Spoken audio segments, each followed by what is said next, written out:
인간이 살아감에 있어서 가장 중요한 것 중에 하나는 자신의 정체성을 어떻게 확립하느냐 할 것입니다. 올바른 정체성을 갖는 것이야말로 자신의 인생의 길을 바르게 설정하고 바른 생각과 행동의 토대를 만들기 때문입니다.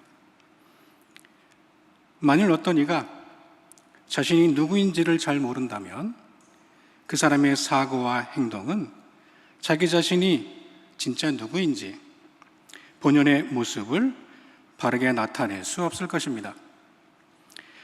자신이 누구인지를 분명히 할 때 우리의 생각과 행동 그리고 삶의 모습은 바르게 설정될 수 있습니다. 만일 사자가 자신의 정체성을 잃은 채 사자가 아닌 고양이나 개처럼 행동한다면 그것처럼 안타깝고 처량한 것이 없을 것입니다. 사자는 사자다워야 하고 곰은 곰다워야 하는 것이죠. 학자들마다 정체성에 대한 약간의 의견 차이가 있지만 일반적으로 정체 또는 정체성은 존재의 본질 또는 이를 규명하는 성질을 이야기하는데, 이러한 정체성에는 상당 기간 동안 일관되게 유지되는 고유한 실체로서 자기에 대한 주관적인 경험을 함유한다라고 정의하고 있습니다. 개인이건 단체이건 기업이건 간에 이러한 정체성은 매우 중요합니다. 따라서 오늘 저는 여러분과 함께 정체성에 대한 이야기를 나누어 보려고 하는 것입니다. 바로 우리의 정체성 크리스천입니다. 크리스천의 정체성을 이야기할 때에 공간복음을 통해서, 요한복음을 통해서, 바울 서신을 통해서 이야기할 수 있을 것입니다. 그러나 저는 공동서신 또는 일반 서신으로 불리는 서신서 중에 베드로 전서를 통해 크리스천의 정체성에 대해서 생각해 보려고 합니다. 오늘 본문의 저자는 우리들의 정체성을 이렇게 말하고 있습니다. 너희는 택하신 족속이요 왕 같은 제사장들이요 거룩한 나라요 그의 소유가 된 백성이니 이는 너희를 어두운 데서 불러내어 그의 기이한 빛에 들어가게 하시니에 아름다운 덕을 선포하게 하려 하심이라 라고 말하고 있습니다. 그런데 이러한 크리스찬의 정체성을 정의할 때에 베드로 전서의 저자는 참으로 재미있는 헬라어 단어들을 사용하여 이것들을 정의합니다. 예를 들어 이런 단어들을 사용하는 것입니다. 족속, 나라, 백성과 같은 단어들이죠. 여기 한글로 번역된 족속이라는 단어는 헬라어 게노스를 말합니다. 이 게노스는 영어로 race, kind와 같은 인종으로 번역될 수 있는 단어입니다. 즉, 인종으로 번역될 때에 이 인종은 공유된 혈통의 개념이 강한 그러한 특징을 가지고 있습니다. 두 번째로 나라로 번역된 이 단어는 헬라어로 에트노스를 말하는데, 이 단어는 영어로 네이션이라는 뜻을 가지고 있기는 하지만 이방인을 뜻하는 젠타일을 뜻하는 단어이기도 합니다. 이 단어는 특히 유대인과는 완전히 다른 어떤 다른 민족으로서 이방인을 지칭할 때 자주 쓰였던 단어입니다. 마지막으로 백성으로 번역된 헬라어 단어는 라오스라는 단어입니다. 이 단어는 영어의 people이라는 뜻을 가지고 있는 일반적인 사람들의 모임, 말 그대로 백성을 뜻합니다. 사실 이 세 단어는 한 문장 안에서 서로 합쳐지기가 매우 어려운 단어입니다. 그렇기 때문에 신약 성서에서 이 세 단어 게노스, 에트노스, 라오스가 함께 나오는 문장은 이곳 베드로전서 2장 9절밖에 없습니다. 특별히 나라 또는 이방인을 뜻하는 에트노스는 마태복음 21장 43절에서 비유적으로 사용된 것을 제외하면 교회의 성도를 지칭하기 위해 사용된 용례는 이곳이 유일합니다. 이렇게 특이한 단어 사용의 용례를 보여주는 베드로전서의 저자는 그리스도인 공동체를 다양한 인종과 백성들이 모인 그룹들로 묘사하려고 했던 것 같습니다. 베드로전서의 저자는 1장 1절과 2절에서 이 서신을 본도, 갈라디아, 갑바도기아, 아시아와 비두니아에 흩어진 나그네, 곧 하나님 아버지의 미리 아심을 따라 성령으로 거룩하게 하심으로 순종함과 예수 그리스도의 피 뿌림을 얻기 위해 택하심을 받은 자들에게 보낸다라고 말하고 있습니다. 즉, 각 지역에 흩어져 있는 그리스도인들에게 보낸다는 것이죠. 따라서 베드로전서의 저자에 의하면 그리스도인들은 유대인, 게노스와 이방인, 에드노스가 합쳐진 이 땅의 백성들, 라오스 중에서 예수 그리스도의 십자가 사건을 믿음으로 고백하는 흩어져 있는 개인 또는 신앙 공동체라고 할 수 있을 것입니다. 그래서 고대 사회에서는 이러한 그리스도인들을 제3의 인종으로 third race로 지칭했던 것 같습니다. 고대 아테네의 정치인이었던 아리스티데스는 이 세상에는 새 인종이 있다고 언급하였던 적이 있습니다. 그에게 있어서 새 인종이란 고대 그리스 아테네의 신들을 경배하는 자들과 유일신을 섬기고 있는 유대인들, 그리고 그리스도인들이라고 말하면서 그리스도인들을 제3의 인종으로 분류했습니다. 2세기 말엽의 초대 교부였던 터툴리안도 그리스도인들을 제3의 인종 또는 종족으로 분리했다고 이야기하는데, 이 의미가 긍정적인 것이 아닌 부정적인 의미가 많이 함유된 명칭이라고 언급을 했습니다. 왜냐하면 그 당시에 제3의 인종이라고 하면 남성도 아니고 여성도 아닌 사람들, 즉 거세를 당한 사람들, 환관이나 내시를 지칭할 때 사용했던 용어이기 때문입니다. 즉 그리스도인들을 무엇인가 고정되지 않은 인종, 불안정하고 그들이 이해할 수 없는 카테고리 안에 있는 인종, 종족으로 분류했다는 것입니다. 아이러니하게도 우리의 정체성은 이러한 부정적인 시각에서부터 출발을 했습니다. 그리스도인이라는 명칭이 안디옥에서 시작되었는지, 로마에서 시작되었는지, 아니면 소아시아의 다른 지역에서 시작되었는지는 명확히 알 수 없으나 이 명칭이 범법자들과 연관되어 사용되었다는 데에는 학자들 간의 의견이 거의 없습니다. 비록 그들이 사회적으로 인식된 범법 행위, 예를 들어 살인이나 간음, 도적질 같은 범죄를 저지르지 않았음에도 불구하고 그리스도인들은 교회 밖의 사람들로부터 범죄자들과 연루된 자들로, 사회를 어지럽히는 자들로 인식되었다는 것입니다. 그리하여 그리스도인들은 교회 밖으로부터 핍박을 받았습니다.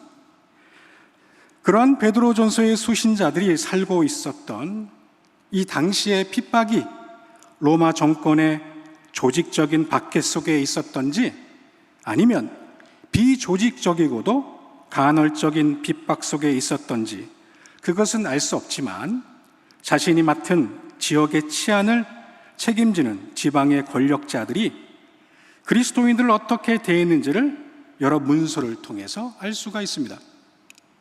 예를 들어 지방 행정관이었던 플리니우스는 자신이 관할하는 지역을 어떻게 통치해야 되는지에 대한 질문을 그 당시 황제였던 트라이아누스에게 수많은 서신을 통해 전달했습니다. 그 편지들에는 그리스도인들을 어떻게 대우했는지에 대한 3가지 유형이 등장합니다. 첫째, 만일 그가 그리스도인이 아니라는 것이 판명이 나면 그 즉시 석방이 됩니다. 둘째, 만일 그가 지금은 그리스도인이 아니지만 과거에 그리스도인이었다면 지방 총독의 권한으로 황제의 칙령 없이 지방 총독의 재량권에 맡겨졌습니다. 셋째, 만일 그가 현재 그리스도인이라는 것이 밝혀지면 그가 로마 시민권자가 아닐 시에는 재판을 받고 감옥에 수감되거나 심지어 사형에 구형되었습니다. 만일 그가 로마 시민권자이면 사도 바울의 경우와 비슷하게 법적인 재판을 받고 형이 집행될 수 있도록 로마로 보내졌습니다. 분명한 것은 지방 관료들은 그리스도인들이 누군가로부터 고소 고발을 당했을 시에는 그 사항에 대해서 조사를 하게 되어 있었다는 것입니다. 즉, 그 당시 그리스도인들은 조직적이든 그렇지 않든 교회 밖의 사람들이 예수를 믿는다는 이유로 고소를 하였을 시에 법적인 책임을 져야 하는 정치, 사회적 상황에 놓여 있었다는 것입니다. 지금과 같이 개인주의 사회가 아니었던 고대 사회에서는 자신이 속한 공동체 사회에서 자신을 어떻게 바라보는가가 매우 중요했습니다. 따라서 이러한 그 당시 그리스도인들에 대한 주변 사람들의 대우와 편견은 그리스도인 당사자들에게는 상당한 사회적 압박으로 다가왔을 것입니다. 그리하여 네로 왕제 이전임에도 불구하고, 즉 그리스도인에 대한 박해가 상대적으로 덜 심했던 시기임에도 불구하고 정말 어마무시하게 많은 사람들이 자신의 신앙을 버렸던 것입니다. 즉, 많은 그리스도인들이 자신들이 그리스도인이라고 불리는 것에 대해서 부정적으로 또는 부끄러워하는 경향을 보였다는 것입니다. 그런데 이러한 제3의 인종, 종족이라는 오명을 갖고 있었던 그리스도인들이 자신의 이름에 대한 새로운 정체성을 부여하기 시작합니다. 즉, 더 이상 자신이 그리스도인이라고 불리는 것에 대해서 부끄러워하는 것이 아니라 오히려 자신이 그리스도인이라는 것을 자랑스럽게 생각하기 시작했다는 것입니다. 오늘 우리가 읽지는 않았지만 베드로전서 4장 12절에서 13절에는 이러한 내용이 있습니다. 사랑하는 자들아, 너희를 연단하려고 오는 불시험을 이상한 일 당하는 것 같이 이상히 여기지 말고 오히려 너희가 그리스도의 고난에 참여하는 것으로 즐거워하라. 이는 그의 영광을 나타내실 때에 너희로 즐거워하고 기뻐하게 하려 함이라. 베드로전서 저자는 이 본문에서 불시험 당하는 것을 이상히 여기지 말고 오히려 그것을 그리스도의 고난에 참여하는 것으로 즐거워하라 라고 이야기하고 있습니다. 이 본문에 나와 있는 것과 같이 초기 그리스도인들은 이제는 자신이 그리스도인이라는 이름으로 불리는 것에 대해 부끄러워하지 않고 오히려 이것에 대해 자랑과 영광이라는 정체성을 갖기 시작했다는 것입니다. 왜냐하면 그리스도인됨이 곧 그리스도의 고난에 동참하는 것으로 이해되었기 때문입니다. 여러분, 재미있지 않습니까? 외부인의 비난에 의해 자신의 그리스도인됨을 부끄러워하거나 부정하는 것이 아니라 오히려 이 비난을 뛰어넘어 내가 그리스도의 고난에 참여하고 있다라는 정체성을 가짐으로 이러한 사회적인 편견과 그리스도인에 대한 적대적인 시각을 뛰어넘는 정체성을 갖게 되었다는 것이죠. 여러분, 요즘 많은 사람들이 교회를 비난합니다. 그리고 또한 그리스도인들을 비난합니다. 그리하여 우리는 위축된 삶을 살게 될 수도 있습니다. 그래서 어떤 전도사님들은 자신이 그리스도인으로서 목회자가 되기를 헌신하는 것에 대해서 후회하시는 분들도 계십니다. 어떤 분들은 자신이 그리스도인이라는 사실을 숨기기를 원하시는 분들도 계십니다. 사실 현재 우리가 사회로부터 받는 비난은 1세기 그리스도인들이 받았던 비난과는 성격이 아주 다릅니다. 우리가 사회로부터 받는 비난이 우리들의 잘못으로 기인한 것이든, 교회의 이름을 빌려 무리를 일으키는 이단들에 의해서 비롯된 것이든, 정부의 과도한 간섭에 의해서건, 언론의 과장된 표현에서 발생된 것이든, 아니면 이 모든 것들이 복합적으로 뒤엉켜져서 발생된 것이든 상관없이 우리는 우리가 그리스도인임을 자랑스러워야 해야 할 것입니다. 그리스도인이라는 우리의 정체성은 그 발생 기원 때부터 조롱과 비난이라는 수식어를 담고 있었습니다. 그러니 우리가 받는 비난으로 인해 너무 기가 죽어 있거나 낙심하거나 개신교회 그 자체에 대한 회의를 갖지 마시기를 부탁드립니다. 그리스도인에 대한 끊임없는 편견과 적대적인 태도는 언제나 어느 때에서든지 항상 존재할 것이기 때문입니다. 그것이 우리의 잘못으로 인한 것이든 그렇지 않던 간에 말입니다. 따라서 우리는 우리 스스로의 정체성을 긍정적으로 바라봐야 할 것입니다. 왜냐하면 하나님께서 우리에게 이 세상에서 가장 아름다운 사역을 맡기셨기 때문입니다. 오늘 성경 본문 베드로전서 2장 9절의 하반절을 보시면 삼위일체 되시는 하나님께서는 우리를 기이한 빛에 들어가게 하신 이의 아름다운 덕을 선포하기 위해 우리를 부르셨다라고 말씀하고 있습니다. 그렇습니다. 그분은 우리를 부르셨습니다. 삼일체 되신 하나님께서는 우리의 죄를 대신 짊어지시고 섬김과 봉사로서 자신의 모든 것을 내어주신 주님의 아름다운 덕을 선전하기 위해 우리를 부르셨습니다. 저는 이러한 부름을 받은 우리 모든 그리스도인들을 새로운 종족으로 명하고 싶습니다. 이 새로운 종족은 다른 사람들을 비난하여서 자신의 이득을 취하기 위한 종족이 아닙니다.